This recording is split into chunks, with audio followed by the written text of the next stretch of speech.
दिखाएं। मेरे प्यारे देशवासियों, कल जन्माष्टमी का महापर्व भी है।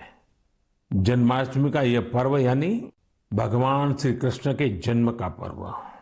हम भगवान के सब स्वरूपों से परिचित हैं।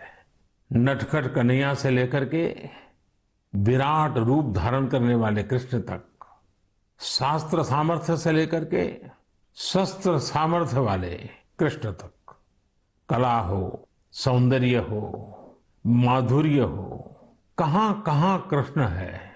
लेकिन ये बातें मैं इसलिए कर रहा हूं कि जन्माष्टमी से कुछ दिन पूर्व मैं एक ऐसे दिलचस्प अनुभव से गुजरा हूं, तो मेरा मन करता है मैं ये बातें आपसे करूं। आपको याद होगा, इस महीने की 20 तारीख को भगवान सोमनाथ मंदिर से जुड़े निर्माण कार्यों का लोकार्पण किया गया है। सोमनाथ मंदिर से 3-4 किलोमीटर दूरी पर ही भालका तीर्थ है। ये भालका तीर्थ वो है जहां भगवान श्री कृष्ण ने धरती पर अपनी अंतिम पल बिताई थी। एक प्रकार से इस लोक की उनकी लीलाओं का वहां समापन हुआ था। सोमनाथ ट्रस्ट द्वारा उस सारे क्षेत्र में विकास के बहुत सारे काम चल रहे हैं। मैं भालका तीर्थ और वहां हो रहे कार्य के बारे में सोच ही रहा था कि मेरी नजर एक सुंदर सी आर्ट बुक पर पड़ी। यह किताब मेरे आवास के बाहर कोई मेरे लिए छोड़कर गया था। इसमें भगवान श्री कृष्ण के अनेकों रूप, अनेकों भव्य तस्वीरें थी, बड़ी मोहक तस्वीरें थी और बड़ी मीनिंगफुल तस्वीरें थी। मैंने किताब के पन्ने पलटना शुरू किया तो मेरी जिज्ञासा जरा और बढ़ गई। जब मैंने इस किताब और इन सारे चित्रों को देखा और उस पर मेरे लिए एक संदेश लिखा, तो वो जब पढ़ा तो मेरा मन कर गया कि उनसे मैं मिलूं। जो ये किताब मेरे घर के बाहर छोड़ के चले गए हैं, मुझे उनको मिलना चाहिए। तो मेरी ऑफिस ने उनका संपर्क किया।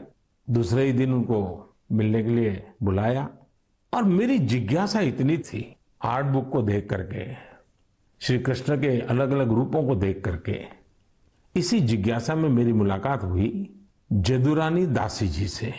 वे अमेरिकन हैं, जन्म अमेरिका में हुआ, लालन पालन अमेरिका में हुआ। जदुरानी दासी जी इस्कॉन से जुड़ी है, हरे कृष्ण मूवमेंट से जुड़ी हुई है और उनकी एक बहुत बड़ी विशेषता है, भक्ति आर्ट्स में वो निपुण है। आप जानते हैं, अभी 2 दिन बाद ही 1 सितंबर को इस्कॉन के संस्थापक श्रील प्रभुपाद स्वामी जी की 125वीं जयंती है। जदुरानी दासी जी इसी सिलसिले में भारत आई थी। मेरे सामने बड़ा सवाल ये था कि जिनका जन्म अमेरिका में हुआ, जो भारतीय भावों से इतना दूर रही, वो आखिर कैसे भगवान श्री कृष्ण के इतने मोहक चित्र बना लेती है। मेरी उनसे लंबी बात हुई थी, लेकिन मैं आपको उसका कुछ हिस्सा सुनाना चाहता हूं।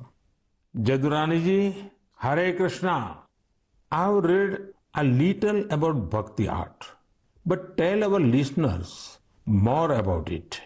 Your passion and interest towards it is great. So, bhakti art, we have one article in the Bhakti Art Illuminations which explains how this art is not coming from the mind or imagination, but it's from the ancient Vedic scriptures like Brahma Samhita, Venum Karayani Patitam Skalitam Sikanda, from the Goswamis of Vrindavan, from Lord Brahma himself, Ishvara Paramakrishna Sachidananda Vigraha, how he carries the flute, how all of his senses can act for any other sense, and Srimad Bhagavatam, Baraha Bitang Natavaravapum Karnayo Karnikaram, everything. He wears a karnikar flower on his ear. He makes the impressions of his lotus feet all over the land of Vrindavan. The cowherd boys sing of his glories. His flute attracts the hearts and minds of all fortunate beings. So everything is from the ancient Vedic scriptures. And the power of the scriptures, which are coming from transcendental personalities, and the pure devotees who are bringing it, the art has their power, and that's why it's transformational. It's not my power at all. Jadurani ji, I have one different type of question for you. Since 1966, in a way, and from 1976 physically, you have been associated with India for long. Will you please tell me, what does India mean? And Instagram and iPhones and big buildings and so much facility. But I know that that's not the real glory of India. What makes India glorious is the fact that Krishna himself, the Avatari, appeared here. And all the avatars appeared here. Lord Shiva appeared here. Lord Ram appeared here. All the holy rivers are here. All the holy places of Vaishnava culture are here. And so India, especially Vrindavan, is the most important place in the universe. Vrindavan is the source of all the Vaikuntha planets, the source of Dwarka, the source of the whole material creation. So I love India. Thank you Jadurani ji. Hare Krishna. साथियों, दुनिया के लोग जब आज भारतीय अध्यात्म और दर्शन के बारे में इतना कुछ सोचते हैं, तो हमारी भी जिम्मेदारी है कि हम अपनी इन महान परंपराओं को आगे लेकर जाएं। जो कालबाह्य है उसे छोड़ना ही है, लेकिन जो कालातीत है उसे आगे भी ले जाना है। हम अपने पर्व मनाएं, उसकी वैज्ञानिकता को समझें, उसके पीछे के अर्थ को समझें। इतना ही नहीं, हर पर्व में कोई न कोई संदेश है, कोई न कोई संस्कार है।